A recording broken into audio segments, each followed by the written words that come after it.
Watch how my hair transformed from this to this. Kung gusto niyo i-try yung mga trendy na hairstyle or rebond, just visit the trending salon here at Batangas. This is the Bella Prestige Hair Extension and Aesthetic Lounge. They are located at RL Building, National Road, Highway Kumintang, Ilaya, Batangas City. As you enter, makikita mo na ang kanilang service area and the ambience is very elegant, relaxing, and clean. Since my hair is dry and frizzy at gusto ko nang mas straight ang hair ko, I decided na magpa-rebond na at tiningnan muna nila yung condition ng hair ko at inassure naman nila ako na magagawa nila ito ng paraan. Nag-start na siya by applying the hair relaxer at hindi lang pala for hair ang service nila.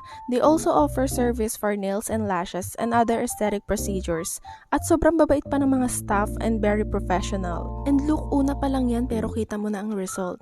Next, nag-apply na siya ng neutralizer para mas maging maganda, smooth and shiny at mabawasan ang pagka-damage ng aking hair. And this is now my hair. Hindi ko talaga in-expect na ganito kaganda ang result. Talagang nawala ang pagka-frizzy and dry ng hair ko. At mas naging healthy at natural tingnan. And I highly recommend this salon because they make sure the best and safest treatment for you.